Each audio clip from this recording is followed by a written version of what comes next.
selection people want to put, and then I'll get on to reading from here. So I got a couple of bracelets. This one is from Urban Outfitters, and it was half price. I love these little string bracelets.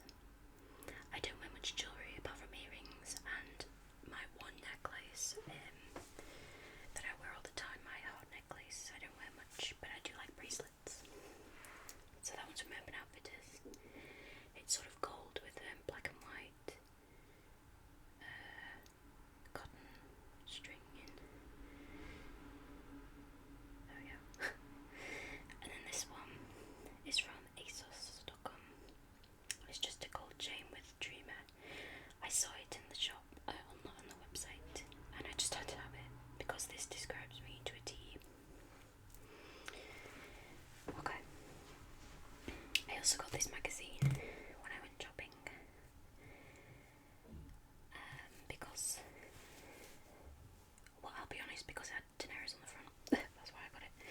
Plus, I love fantasy and anything like here, Stephen King, Lord of the Rings, Sandman, Narnia, just, yeah, and I've already read quite a lot of it. Okay, I also got some clothes. I got this, which is a little jumper, whether you can see it. This is the pattern, it's just little palm trees. Sorry, that's my television, I'll turn it off in a sec. I just thought if I can't go on holiday, I'll bring the holiday to me in some way or another. So that's really cute, it's lovely and thin as well, perfect for spring. I got a skirt as well, but I'm wearing it, so I can't really show you. Oh, I can. It's like a, what do you call it, an A-line skirt. It's a waist high, and it comes down to just above my knees, and it's this lovely black and flowered pattern. I'll just turn my television off. That's better.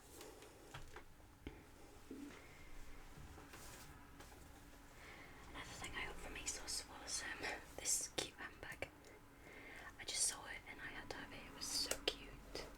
It's got a very long strap, and inside it's just got a little zip pocket.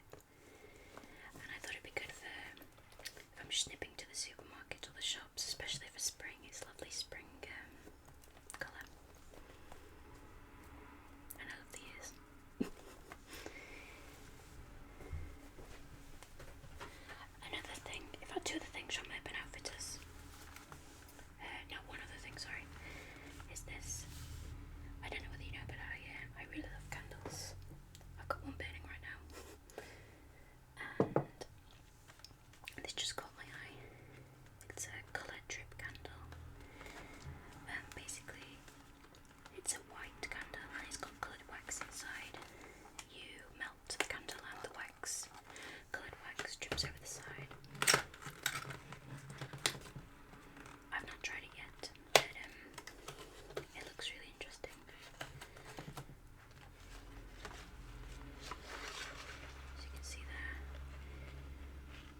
Waterstones.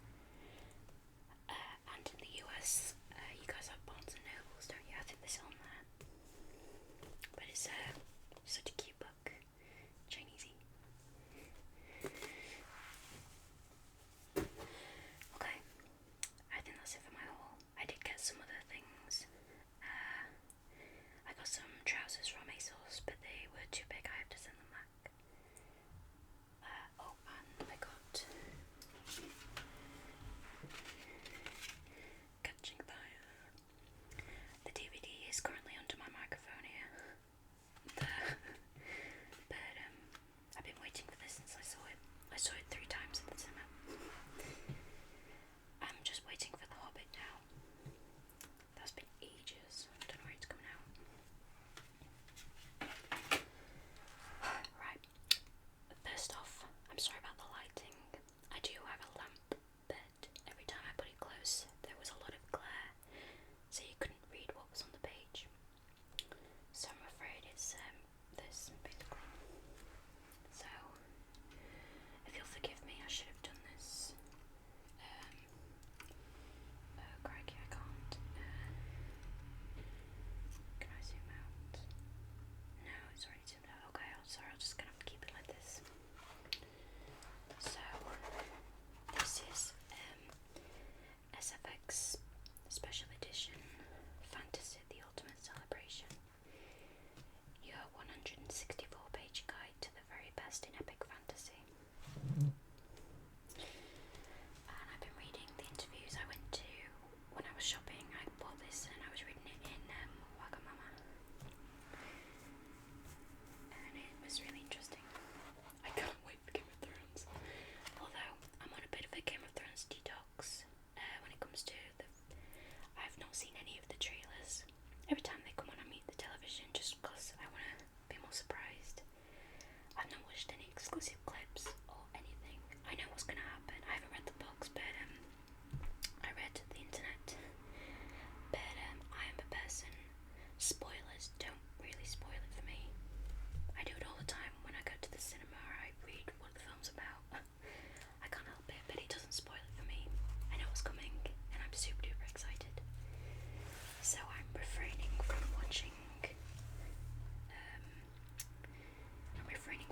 Anything to do with Game of Thrones. Not even the season 1, 2, 3 DVDs. Okay.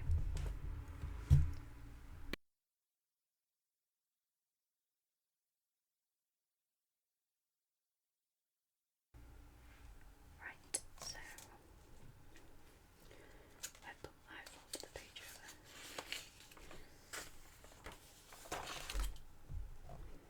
This is just, I thought this was cute. Game of Thrones by numbers. I'll just read these out to you. Not all of them, just a few. 108 seconds. Length of the opening title sequence. I don't know anyone who skips through. That's my favourite TV tune ever. I love it.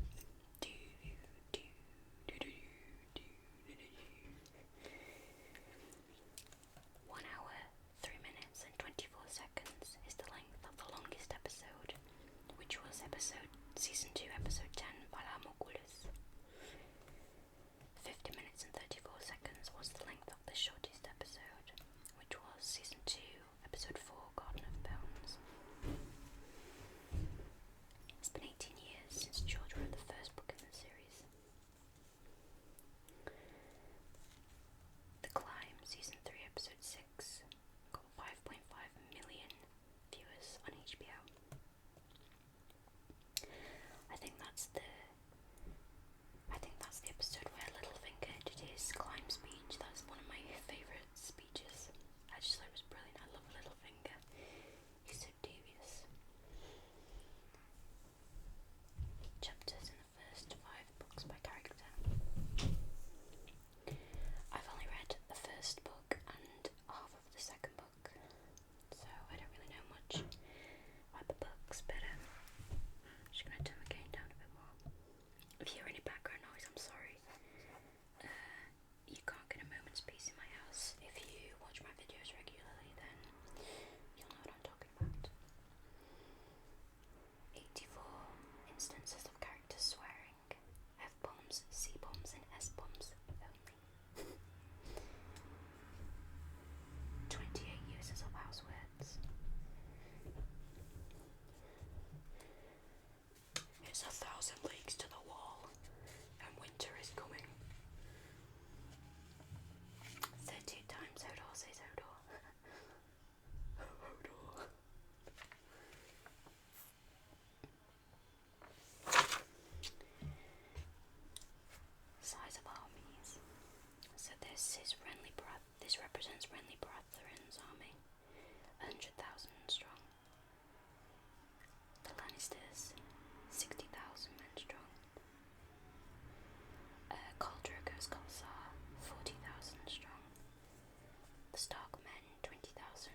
Sorry if you can hear background noise again. I think my sister's watching something next door. I hope it's not too distracting. I don't want to turn the gain down anymore. The number of Crastus' incestuous sons. The length of time the latest summer has lasted. 9. If you don't know, if you're not familiar with the Song of Ice and Fire series, the seasons last years, not months, like year. So when they say winter is coming, it literally means winter is coming. The wall is 7 feet high. 3.5 times Ygritte says, "You know nothing, Jon Snow." One instance gets cut short when Jon proves he knows something. I know how to say that. She goes, "You know nothing, Jon Snow."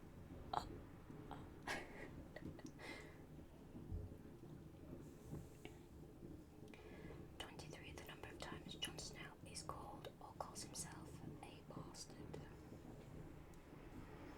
6, the number of times a king in the north has failed to invade. Sorry, I keep talking into the camera because I'm right behind the camera and the microphone is to the left. Apologies. The number of women who can perform a Mooney's knot.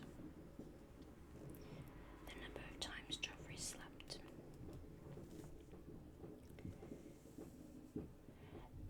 There are 19 castles on the Night's Watch. 19 Night's Watch castles on the wall, but only 3 are manned. Castle Black, that's where Jon Snow is stationed. Eastwatch by the Sea, and the Shadow Tower, which are at opposite ends. It takes 4 hours to light Toster Tully's funeral boat. That was when Edna Tully kept missing. What a hot dog. 60 instances of Daenerys being called Khaleesi. Stannis says, "My forces outnumber the Lannisters." Ships 10 to 1, army 5 to 1. Of course, they didn't fare too well in Black Water Bay, did they? And more on that in a second. So, also in this magazine is all 30 episodes of Game of Thrones ranked from lowest to highest. I read the list and I agree with most of them, if not all of them. I do a proper list myself, but I might do a top 10 or a top 5 or something. I have a blog, I write lots of things on there, or I'm planning to, so if you want to follow me on WordPress, I'll link it down below as always. So I'll just go through some of the episodes. My feet are hurting and my stomach is rumbling. This is not good. I don't know what that was. Okay, so the episode ranked last, worst, or as SFX puts it, least loved, is The Nightlands, which is season 2, episode 2. It's the one where Theon returns to Pike when he tries to get it on with the woman giving him a lift, who turns out to be his sister. And then they've put, "What is with this show and incest?" That's true. It's also where Tyrion exiles the commander of the City Watch to serve the Night's Watch, and Dany vows she will have vengeance for her slain Blood Rider Rhaegar. Dark Wings, Dark Words, the one where Jaime gets captured.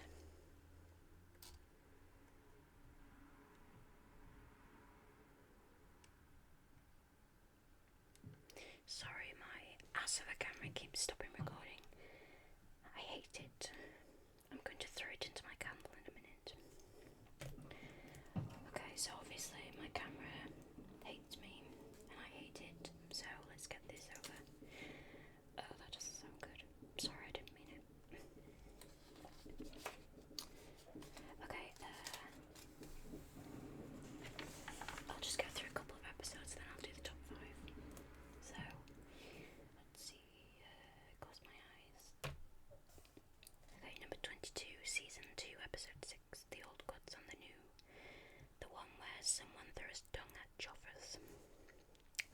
starts the King's Landing riot. After saying goodbye to Marcella, who is being shipped off to Dawn for marriage, the royal procession makes its way through King's Landing. In the streets, Joffrey gets some dung thrown at him, his nasty little face. Meanwhile, Robb is also getting flirtatious and struggles to keep his own vow to Walder Frey. And Dany discovers the theft of her dragons. Where are my dragons? What else? Number 20 is Season 3, Episode 1 of Valar Harris, the one where Dany is saved from a second assassination attempt. That's the one where Barristan Selmy comes and stabs the weird robot bug thing in the ball, which kind of reminded me of that Doctor Who episode where they had those silver balls and then the spiders came out and destroyed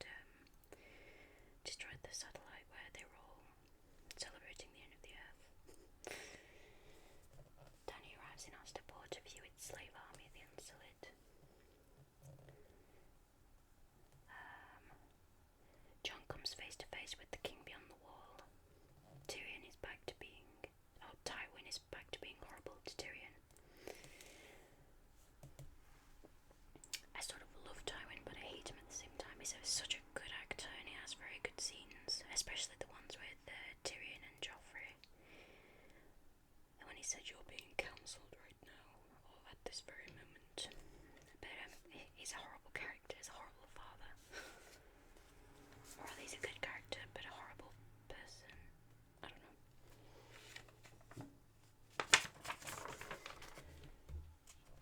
So, Season 3, Episode 3, Number 17, The Walk of Punishment. The one where Jaime loses his hand. The Kingslayer Sweet talks Bran out of being raped straight into having his sword hand chopped off. Do you know what? I think Jaime's such an interesting character. On one hand, he tries to kill Bran. What else does he do? He tries to kill Bran. He kills Jory Cassel. He tries to kill Ned. He killed the king. And then, obviously later on in the season, you find out why he killed the king. You could get why he tried to push Bran, even though it doesn't make it right. If the king find out that Joffrey, Marcella and Tommen weren't his, he would have had them all killed. But yeah, I really like Jaime. So I can't wait to see what Season 4 has in store for him. 18. You Win or You Die, the one where the series got its title. I love that where Cersei says, "In the Game of Thrones, you win or you die. There is no middle ground."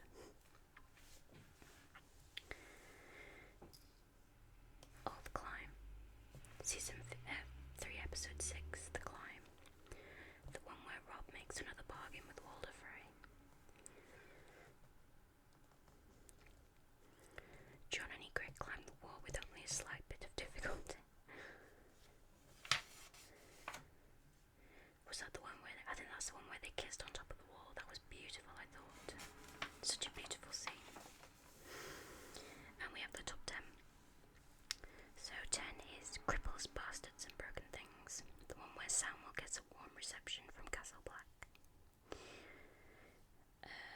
Tyrion's travels are interrupted by Catelyn, who takes the young prisoner. That's the thing. Do you guys please comment? Do you say Catelyn or Caitlyn? I say Catelyn. I think Brian pronounces it like that. And I think it sounds nice. It sounds more medieval fantasy as Catelyn rather than Caitlyn. I don't really like Caitlyn. Misa.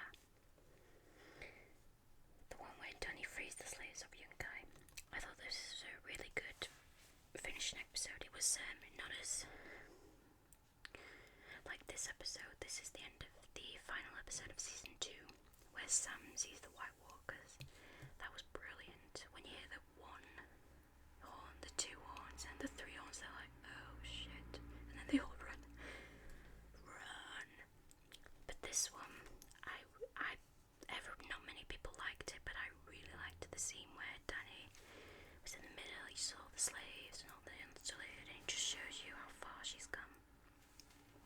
Especially in season 1, when you see her with the dragons for the first time, she's only got maybe a dozen people. Season 1, episode 6, A Golden Crown. The one where Viserys gets his golden crown. That's another great scene.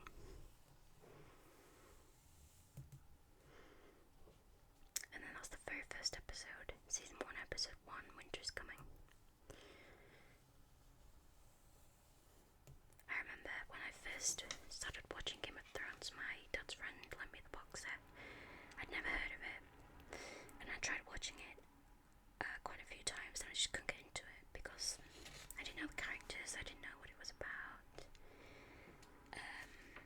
And then one day I just forced myself to watch it, and so it began.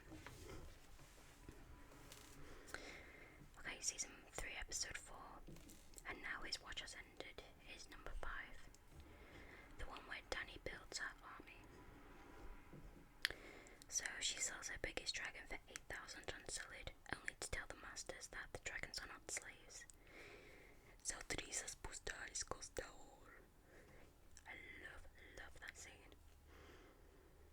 When he realizes she can speak Valyrian. Oh man. So number 4 is the final episode of season 1, Fire and Blood. I love the end scene as well, when she, the music, and when she stands up and her dragon starts screeching.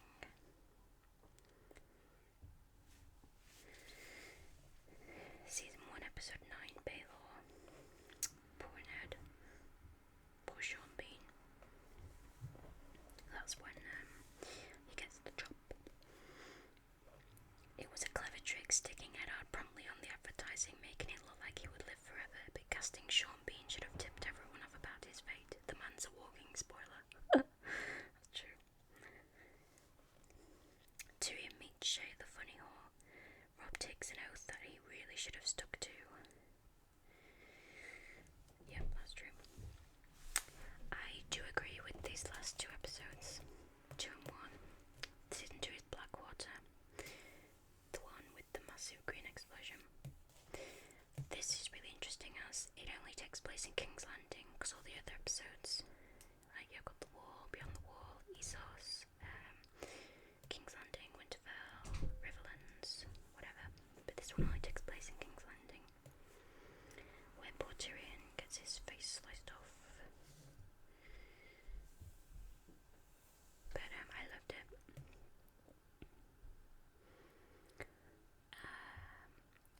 The one where they spent all the CGI budget, and it was money well spent. War has come to King's Landing, and the city is preparing for siege. On the Blackwater, Davos leads Stannis' fleet into the bay, perplexed by this lack of resistance. Then Tyrion gives the signal, and all hell breaks loose. The explosion of wildfire destroys a chunk of the Baratheon fleet, with many men leaping into the water. That was very good. And then number 1, I cannot fault this episode. Season 3, episode 9, The Reigns of Castamere. The one where even more horrible things happen.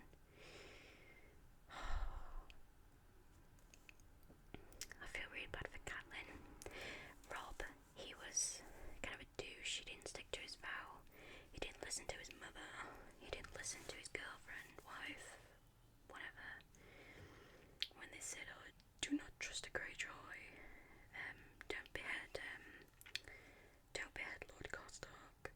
But he did it anyway, and everything just went from bad to worse. So he made a lot of poor decisions, but poor Catelyn, she was one of my favourite characters. She was something about her that I just loved. And that very last scene where she sees her son die, and then she lets out that scream, and then she just stands there waiting for death. Oh, kudos to Michelle Farley. It's really hard to write about this episode. The grief, the horror, it's all too much. It was bad enough reading it. Watching it was a special kind of torture. It's said Myrtle's wedding day, and the phrase have called themselves a fine fat fish, but why did they have to go to the wolf pels too? The look that came across Catherine's face when she sees the doors being closed and hears the Prince of Castamere playing brilliantly mirrors your own sinking sense of fear and worry. That was my favourite. I knew what was coming.